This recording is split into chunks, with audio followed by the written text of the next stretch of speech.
I Fucked a Dragon. By Lisa Fay. Chapter 1. There are still a few against him marrying me, a mere human, but I know he doesn't care. He has told me as much, in words that left no room for doubt.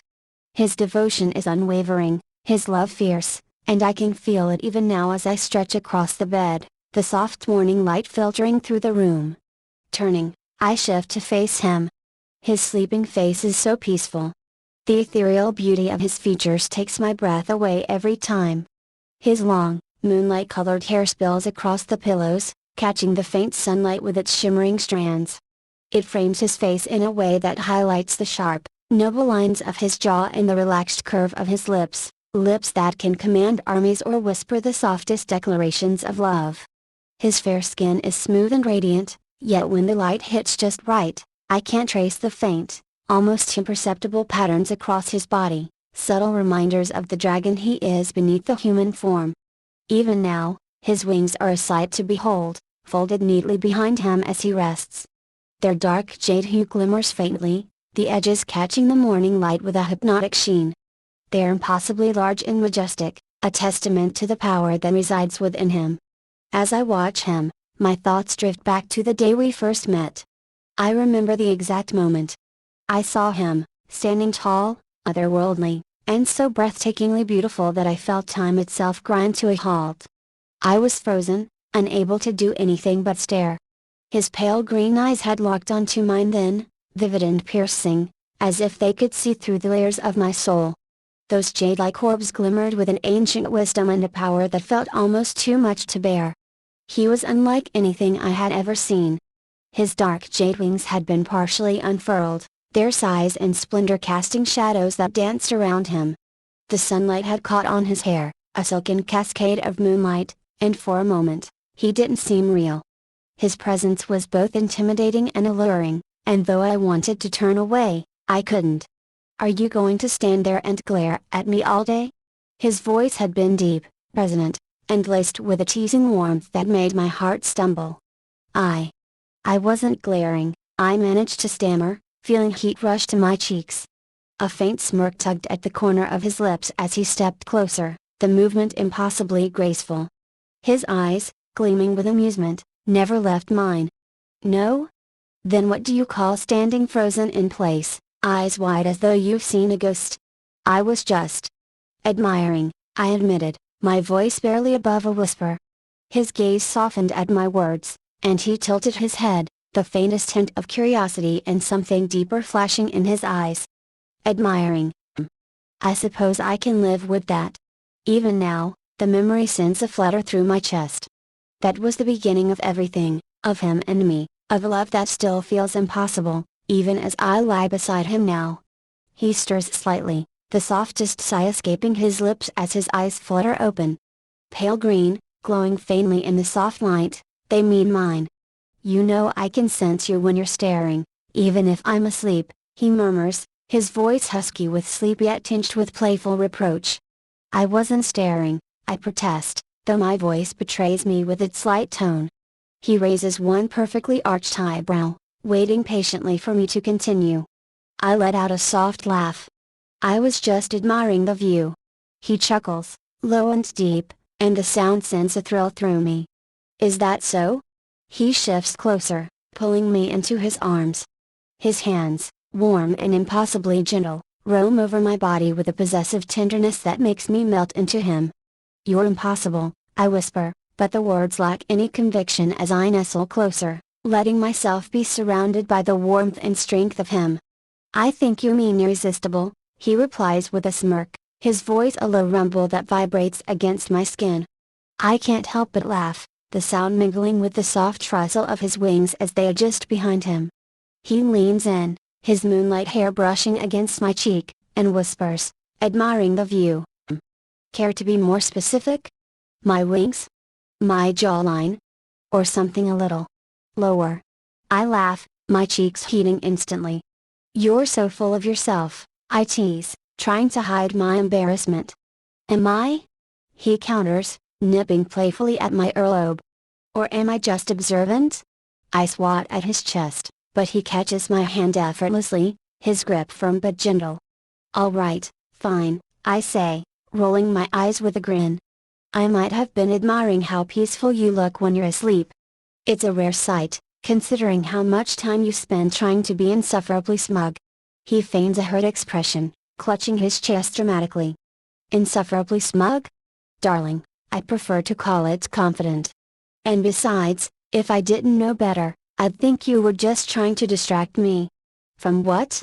I ask, feigning innocence as his pale green eyes darken just slightly, the playfulness in them replaced by something more intense. From this, he murmurs, pulling me closer until I'm pressed against the solid warmth of his chest. His wings shift, the faint rustle of them sending a shiver through me as they partially unfold, cocooning us in a private world of dark jade. My breath catches as his hand slides up my spine, his fingers trailing lightly, leaving a path of fire in their wake. "You're beautiful when you're flustered," he whispers, his lips brushing against the corner of my mouth. "Flustered?" I repeat, though my voice trembles slightly. "I'm not flustered." "Oh?" His voice drops lower, a teasing edge returning. "Then why is your heart racing? Why do you feel so warm under my touch?" "You're imagining things," I manage to say, though the words come out in a breathless rush. "Am I?" he repeats, a hint of a growl in his tone as his lips finally capture mine. The kiss is slow and deliberate, a mixture of tenderness and dominance that makes my knees weak even though I'm lying down. When he pulls back, his lips barely an inch from mine, he smirks again. "Still not flustered? You're impossible," I whisper, though my fingers tangle in his hair, pulling him closer again. "And you're irresistible," he counters, his voice a husky murmur against my skin as his mouth moves to my neck, placing feather-light kisses that make my pulse race. His hands, no longer playful but now filled with intent, trace over my curves with an intoxicating mix of reverence and possession. He pulls back just enough to look into my eyes, his own glowing faintly in the dim light. "Tell me," he says softly, his voice dropping to a near growl. "What is it you admire most about me?" The heat in his gaze, the closeness of his body, and the way his wings brush against my skin as if they have a mind of their own make it impossible to think clearly. I bite my lip, debating whether to answer seriously or continue the game. "Well," I start, my voice trembling but playful, "I'd say your wings are pretty impressive." But, he prompts, his lips curving into a slow smile as his fingers trace along my hip. "But your ego might just be even bigger." His laugh is deep and rumbling, vibrating against me. "Careful, little one," he warns, though his tone is anything but threatening. "I might just take that as a challenge." "And what if I want you to?" I reply, surprising even myself with the boldness of my words. His eyes flash, a mixture of heat and mischief sparking within them. "Then I'd say you're playing with fire." "Good thing I'm not afraid of getting burned," I whisper, pulling him down to me as his lips find mine again, this time with a passion that leaves no room for words. His lips find mine again, and the kiss deepens, filled with passion and unspoken promises. Wrapped tightly in his arms, I feel the strength of his body pressed against mine, the cocoon of his jade wings surrounding us like a sanctuary.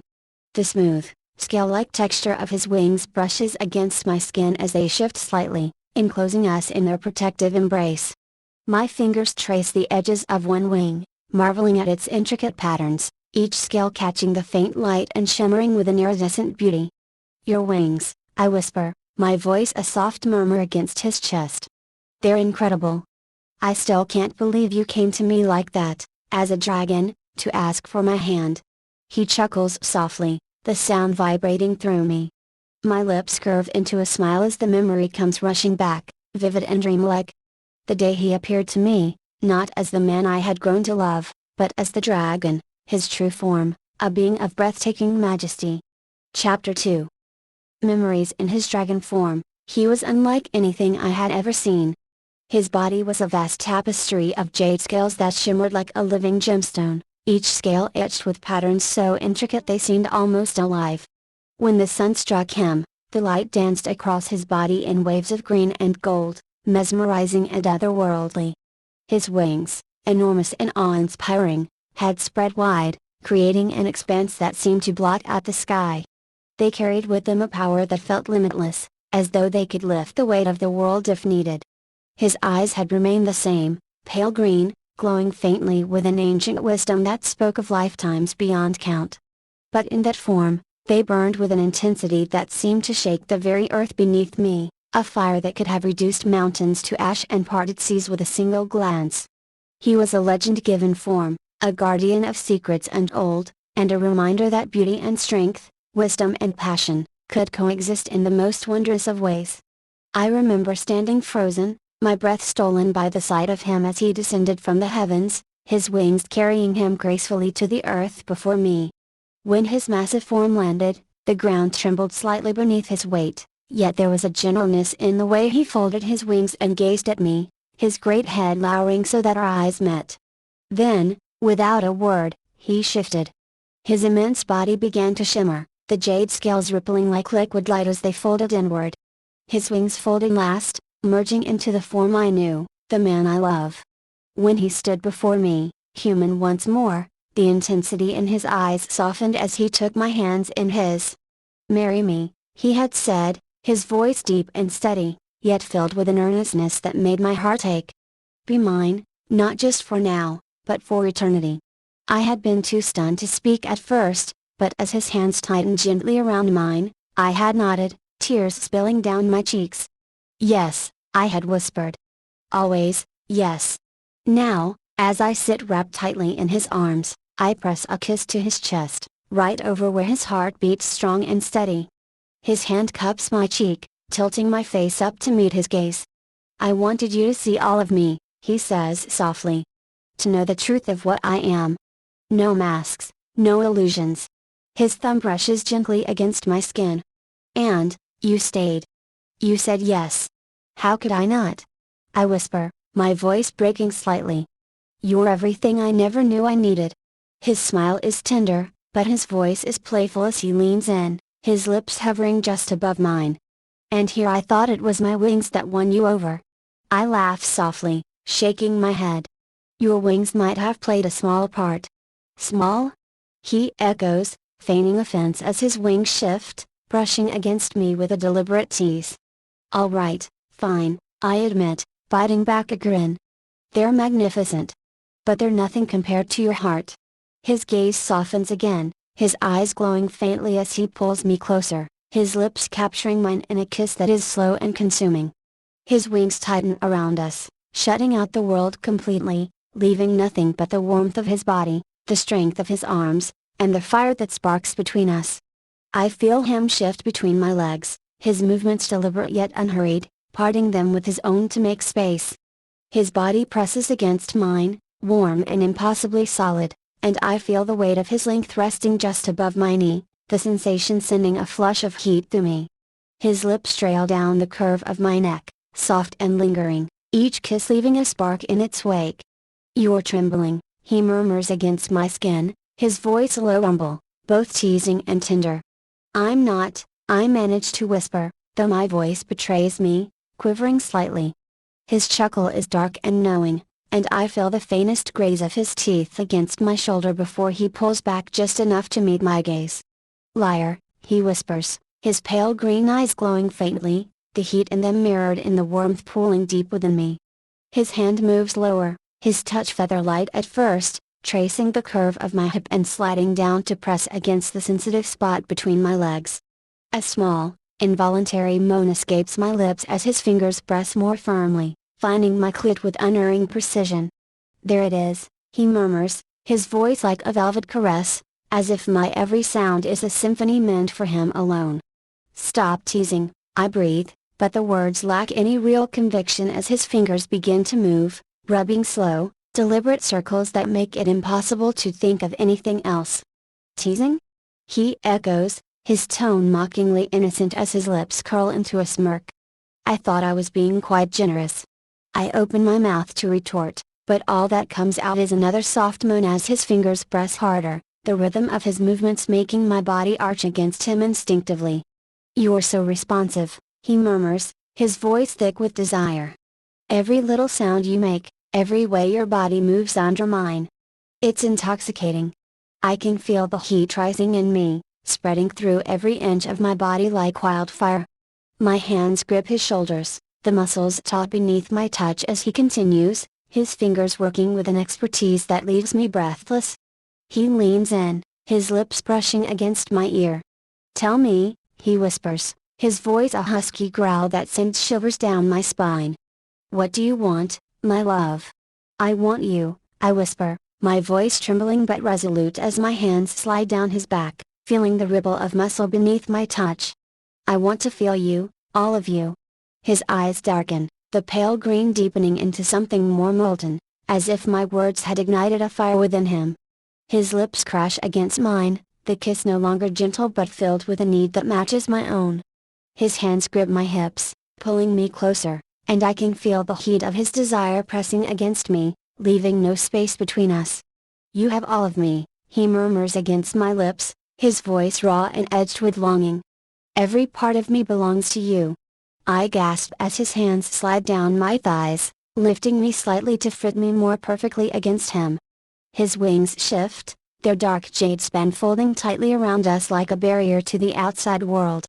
We are completely enclosed, cocooned in our own universe where only the two of us exist. His lips trail down my jaw, his kisses scorching a path to the hollow of my throat. "Tell me again," he demands softly, his voice vibrating through my skin. "I want you," I repeat, more insistently this time, my fingers tangling in his moonlit hair.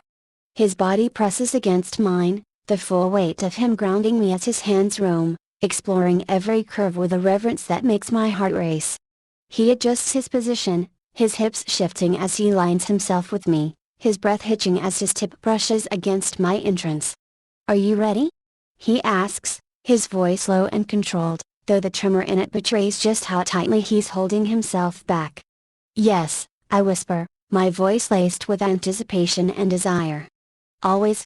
With a slow, deliberate motion, he begins to push into me, his length filling me inch by inch, stretching me in a way that feels both overwhelming and perfect. A gasp escapes my lips, and he pauses, his hand cupping my cheek as he searches my gaze. "Tell me if it's too much," he says, his voice gentle even as his body trembles with restraint. "It's perfect," I manage to say, my fingers tightening around his shoulders as I arch into him. "You're perfect."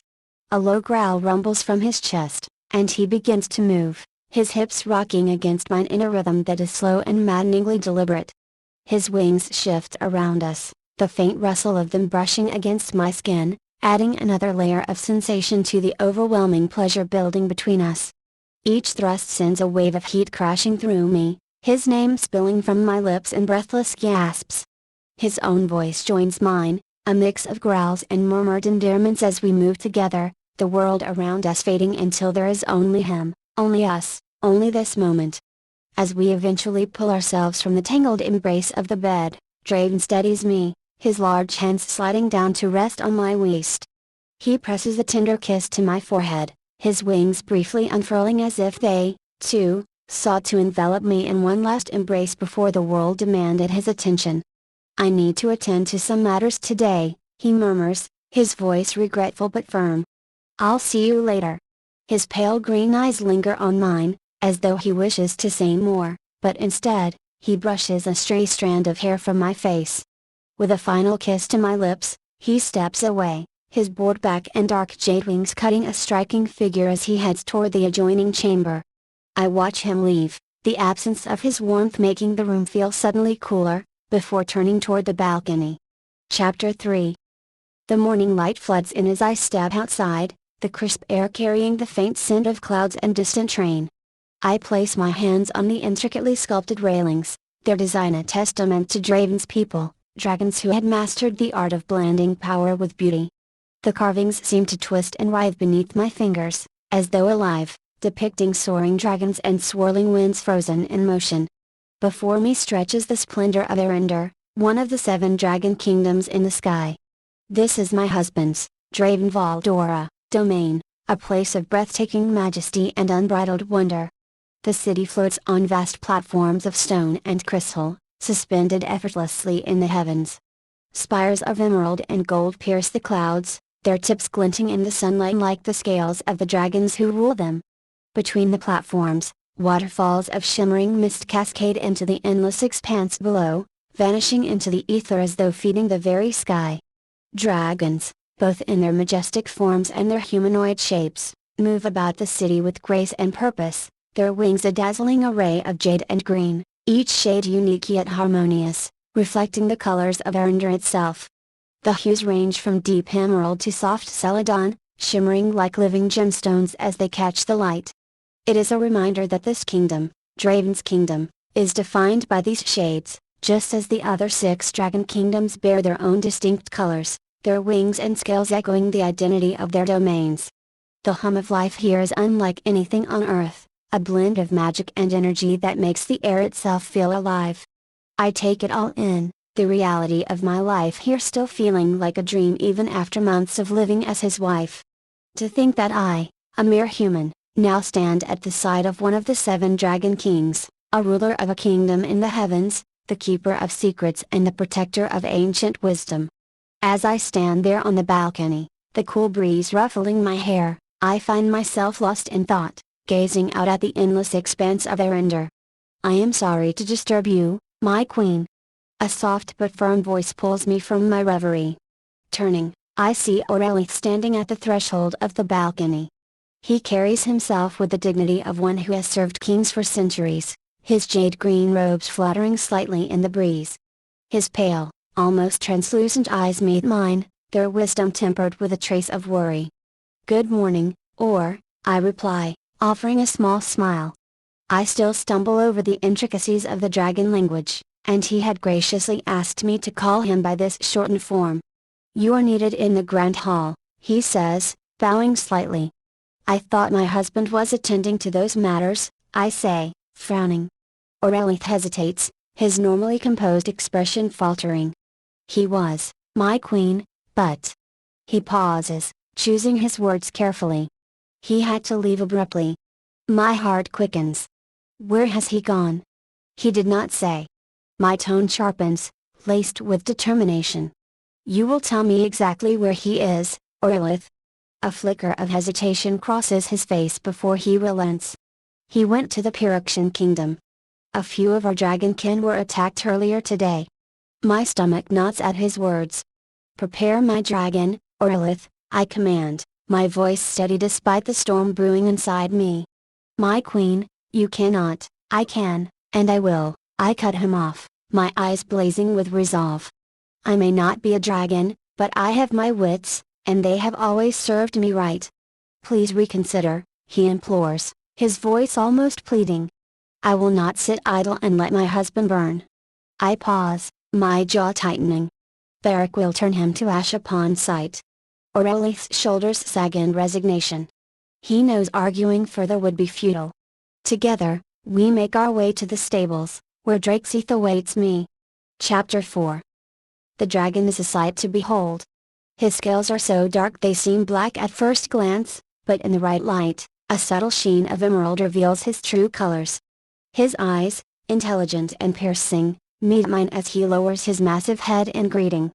Drakesith is no ordinary dragon, he is a fletching, one of the few dragons without a humanoid form. He is majestic, loyal, and fiercely protective, ever since I saved him from the brink of death years ago. I run a hand along his sleek neck, feeling the raw power thrumming beneath his scales. "It's time, old friend," I whisper, and he lets out a low rumble of approval.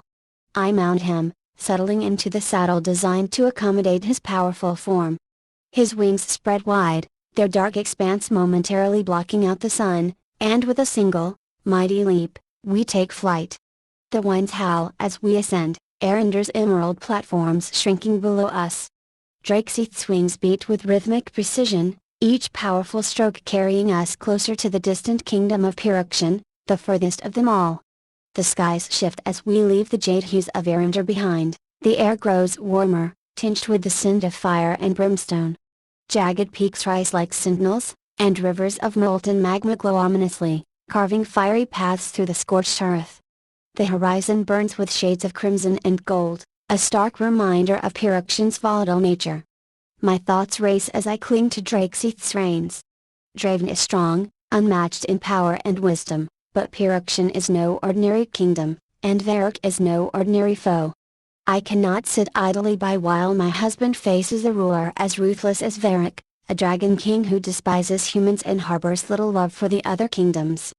As Drakesith lets out a resonant roar, a sound that echoes across the fiery expanse, I steel myself. Whatever awaits in Pyrexian, I will face it head on. For my king, my husband, and the man who rules my heart, I will risk everything. The horizon blazes with the fiery reds and oranges of Pyrexian as Drakesith and I near the heart of the volcanic kingdom. The air grows stifling, laden with the acrid scent of sulfur and the oppressive heat of molten rivers below. My heart pounds, half from the exertion of the journey and half from the apprehension of what lies ahead. Then I see it, a glint of green slicing through the molten haze. Draven.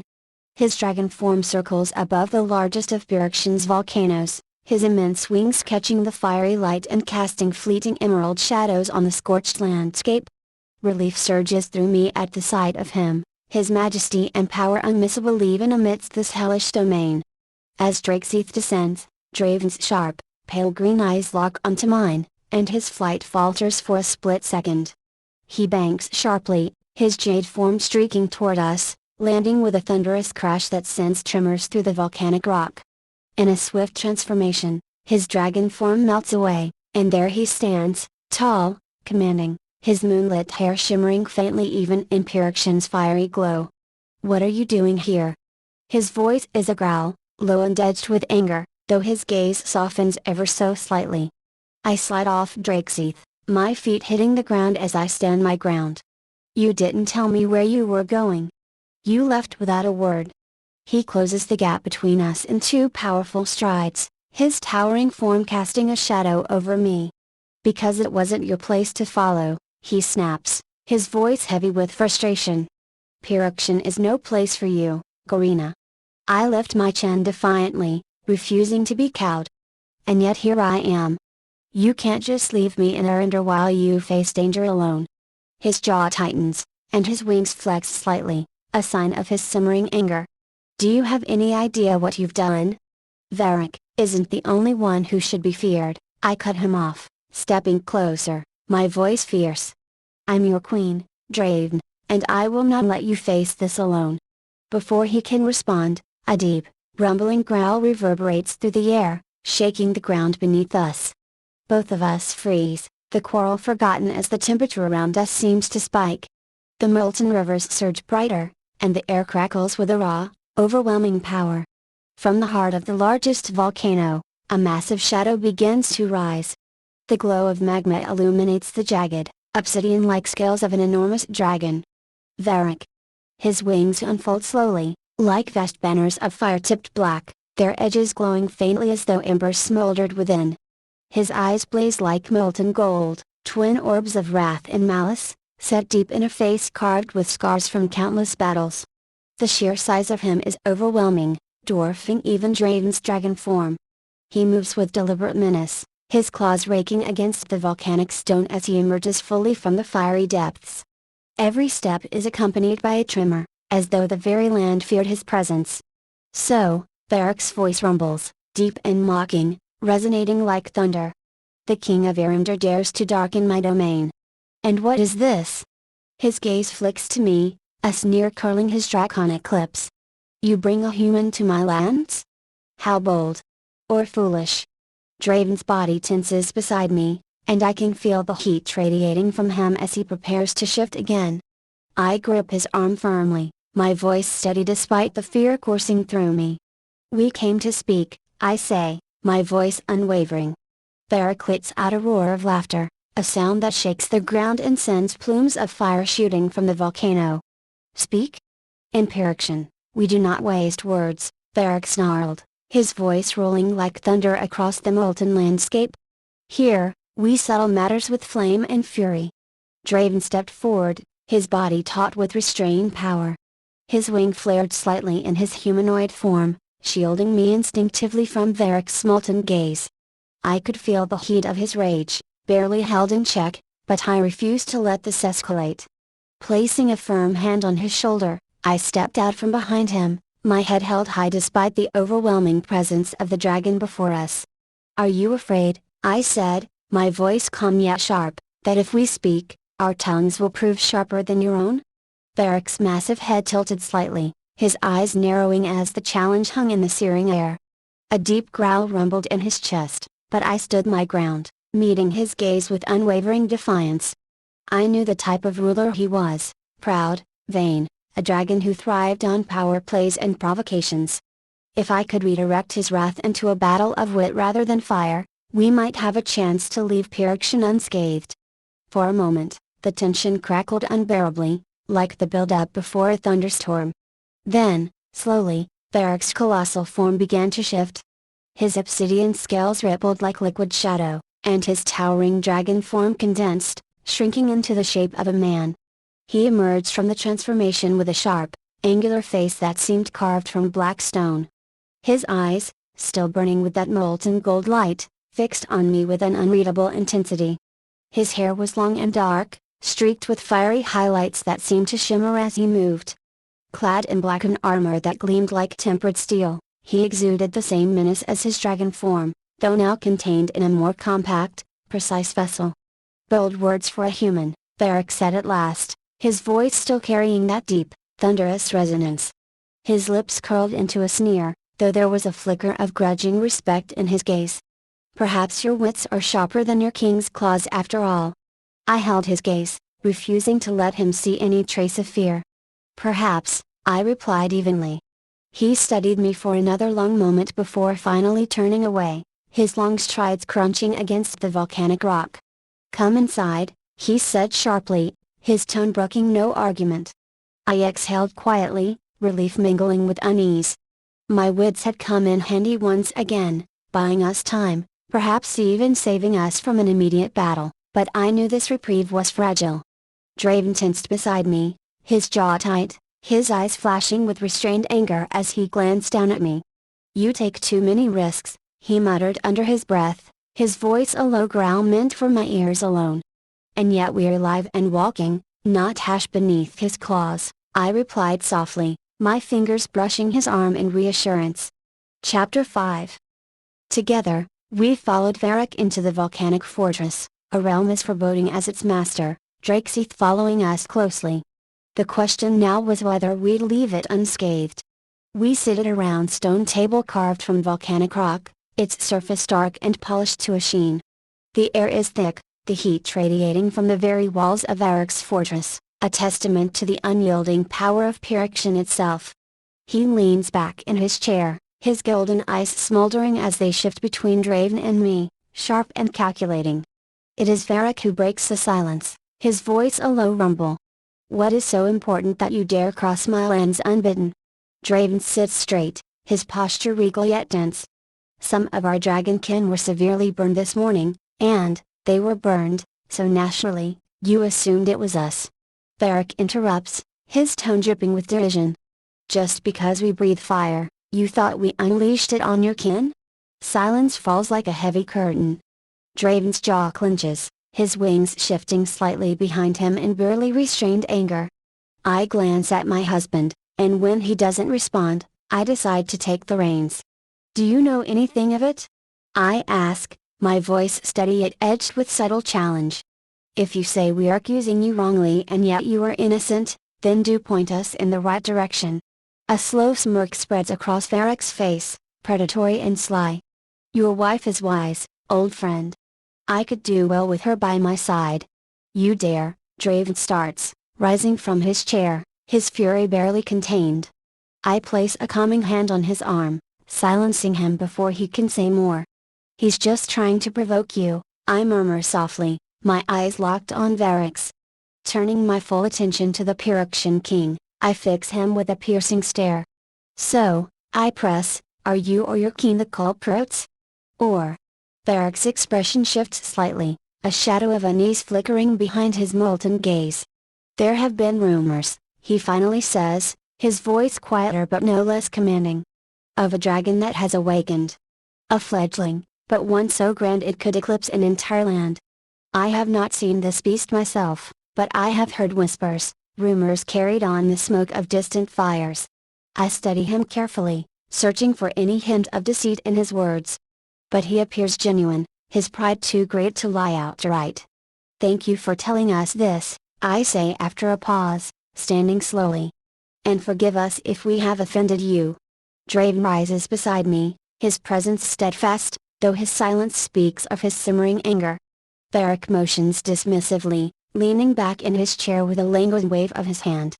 "Go, then. But mark my words, next time, I won't be so forgiving."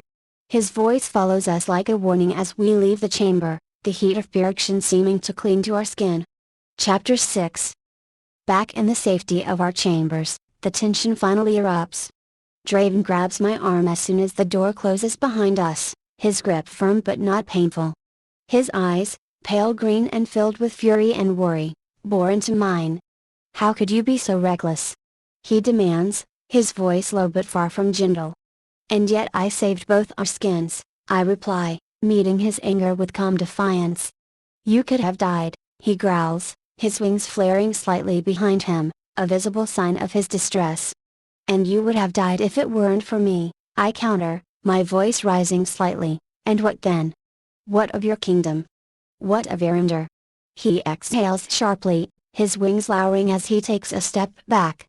"You would have ruled," he says finally, his voice softer. "I trust you with that." "Yes, but what about me?" I whisper, my voice breaking slightly. "What then?" His gaze softens instantly, the anger melting away to reveal the raw vulnerability beneath. He steps forward and pulls me into his arms, holding me tightly against his chest. "Garina," he murmurs, his voice filled with something I can only describe as love so fierce it aches. I tilt my head back to look at him, my fingers tracing the strong line of his jaw. "You need to stop seeing me as someone you need to protect," I say softly, my words a whisper against his skin.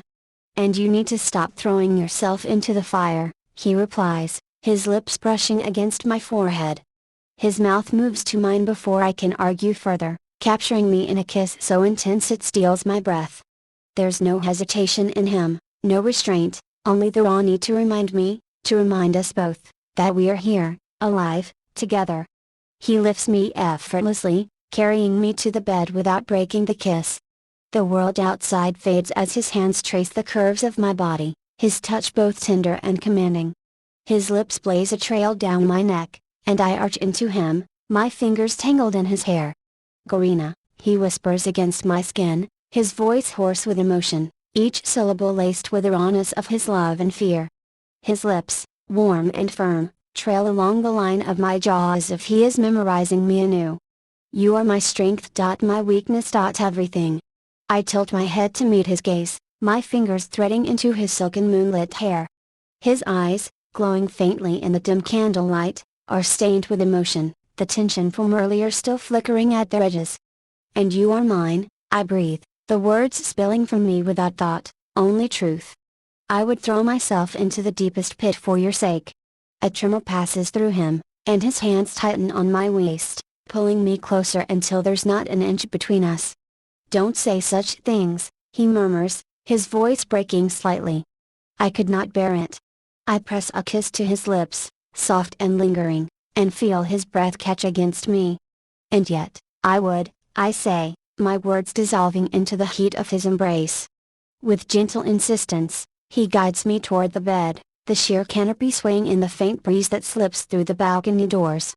The moonlight pulls around us, casting his wings, their deep jade hues glimmering in the silver light, in sharp relief. They fold slightly behind him, framing him in their majestic beauty as he leans down to lift me into his arms. I bury my face in the curve of his neck, inhaling the faint smoky scent of him, laced with the fresh coolness of the skies he commands. As he lowers me to the bed, his movements are deliberate, reverent, as though I am something fragile and precious. "You are my heart, Garina," he whispers, his words trembling with emotion. He kneels above me, his body radiant in the pale light, a living embodiment of strength and devotion. His hands skim over me, reverently tracing the curves of my body, and I shiver beneath his touch, a deep yearning igniting between us. The softness of his kisses grows bolder, deeper, and I respond in kind, my hands exploring the hard planes of his chest and the warmth of his skin. His breath hitches as I press my palms against him, and he lowers himself to meet me, his weight settling over me like a protective shield. "Garina," he whispers again, his voice breaking slightly. I cradle his face between my hands, brushing my thumbs over his cheeks. "I love you," he says, his lips brushing mine. "And I love you," I reply, our words blending into the silence of the room, broken only by the rhythmic thrum of our hearts. Chapter 7. With a slow, deliberate motion, he begins to push into me, his length filling me inch by inch, stretching me in a way that feels both overwhelming and perfect. A gasp escapes my lips, my body trembling as it adjusts to him. The heat of his skin, the weight of his presence, makes me feel wholly consumed. A soft moan rises from my throat, unbidden, as he stills for a moment, his breath warm against my neck. "Garina," he murmurs, his voice roughened by desire and restraint, "you feel like you were made for me." Each slow thrust after sends a wave of heat crashing through me, building a fire in my core that spreads with every movement. My fingers dig into his shoulders, holding onto him as if I might fall apart otherwise. His pace quickens, each push igniting sparks that cascade down my spine. I arch myself upwards, my body instinctively seeking more, craving the fullness of him. He growls low in his throat, a primal sound that sends shivers over my skin. With one hand, he slides beneath my back, lifting me slightly to meet him. The angle sends a sharp, delicious sensation coursing through me, and I cry out softly. The sound only fuels him, his movements becoming more fierce, more purposeful. His grip on my waist tightens, as though anchoring himself in this moment. "Garina," he growls again, his jade eyes blazing with heat as he looks down at me. "You are mine. Only mine. Always," I manage to whisper, my voice trembling with both emotion and desire. The rhythm we find is unspoken, our bodies moving as though they are two halves of the same whole. The heat, the passion, the unrelenting connection, it feels like an inferno we cannot escape, nor do we wish to.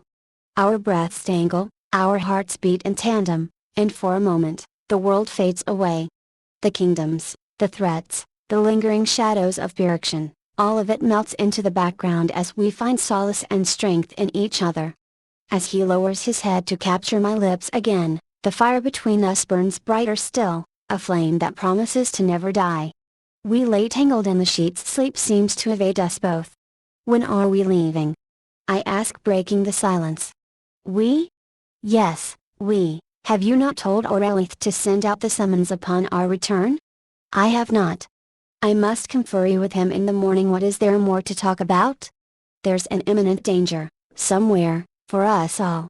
You must summon all leaders, we must all gather at Isla." "Why are you so convinced he was telling the truth?" "Why aren't you?" I press, agitation in my voice, because that's how he is, it's in his nature to lie. "He didn't lie, I can feel it in my bones. We'll talk in the morning, now sleep." But sleep wouldn't have me. I tossed and turned all night waiting for the morning to come. The end.